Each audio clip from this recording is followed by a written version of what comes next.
Bishop Blake said, "I see you in the future and you look much better than you do right now." He said that every Sunday that I came in, and I believed him.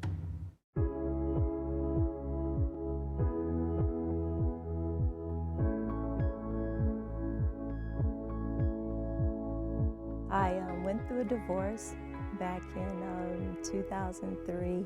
Didn't work out, wasn't able to have kids, didn't have any kids. It was a bad place in my life. I wanted to get out of town, so I packed what I could in my car, and I considered driving across country, not knowing anyone. Relatives said, "You have a relative in Nevada, stop there first." They were worried about me. I did get a job there in Nevada, but was laid off.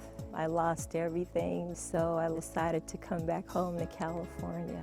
So I applied for a job at Walmart. I was happy to have it. Trying to find an apartment on an $8 an hour salary, even a small one, a single apartment, I was turned down a lot. I came to the realization that I was going to have to sleep in this car, a car that I have, because I couldn't find anything else. So I got with Jesus. I already knew Jesus, but I really sat down and started talking to him, trying to figure out what to do. I sat in that car. I was afraid. I didn't want to be noticed, so I just got my notebook and I started writing to God.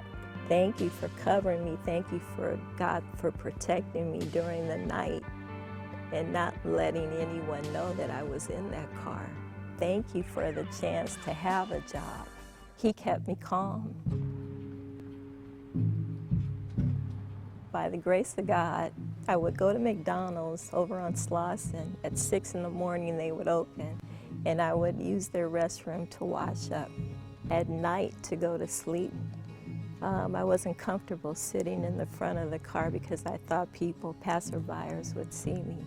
So I would actually turn my body and slide some kind of way in the back of the car. My legs would cramp up so bad because you know how when you sleep you can stretch your legs out. Things you take for granted. That and drinking fluids, I had to cut that off around noontime because I was afraid to drive anywhere, being, I guess, female and at night. But I parked next to the cemetery. I wanted to be close to my ancestors. I come from a family, most of them have passed away, where you don't take your life. You don't do that. That's God's decision. So I had a strong belief in him. I don't know if I can tough this out, Lord, but you got it. But I would ask him, can I come home? I asked him I don't know how many times, could I just come home? I was tired. I didn't want to live like this. I wasn't, nobody's used to being homeless, Yeah, I wasn't used to it. My best friend's my dad. He passed away in '86. So I had his picture in my Bible. And when I really get down, I just held on to it like almost a child with a stuffed animal. And that's what would calm me down. What was a blessing in disguise was the fact that I still had some income. It wasn't enough to get an apartment, but I could still eat. I noticed, as you see every day, people on the street that have nothing but a cardboard box. I saw, I don't know if it was one person or the family, I just gave them what I had, maybe $20. So like I said, I was working. I gave it to them because it's like, good Lord, if I'm freaking out, is for lack of a better word, here in this car, and I've got something over me. My God, how are they, surviving?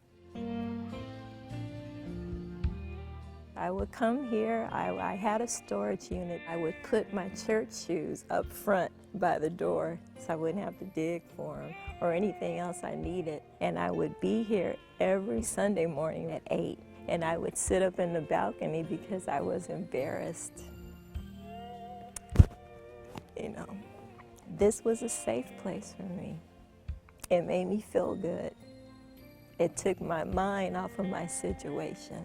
Whatever you're up against, I want you to know the Lord will provide.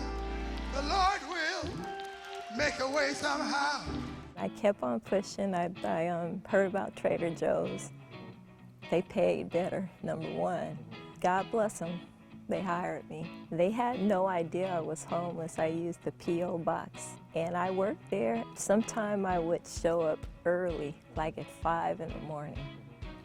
And they would say, hey, Rochelle, you're a little early. I said, oh, I pretend like I forgot. But what I was doing is I would hide my washcloth and a bar of soap. I would go into the restroom, wash up, use the restroom, and then go back to the parking lot and go back to sleep and set the alarm on my phone till time to clock in. Somehow, people that I used to work for, they got word. I don't remember calling them, but I used to keep in touch with them. And they were like, well, no, we can't have you living out there. We don't have any openings right now, but we'll come up with something. So I get a call saying, we gathered a donation for you, and God bless them. They raised, I think it was $600 or something. So I was able to match that, of course, working at Trader Joe's. And I was able to get a single apartment over on Dagnan here in Leimert Park. I didn't ask anybody for nothing. It just came.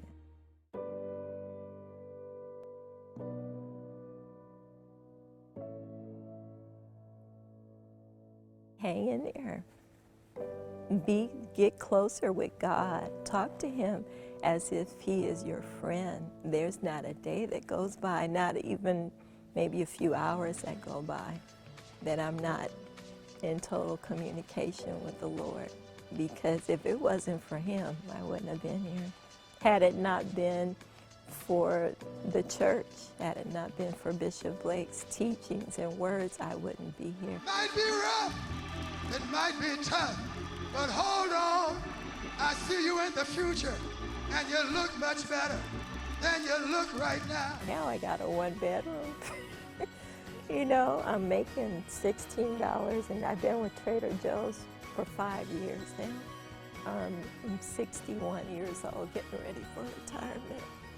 And I am better than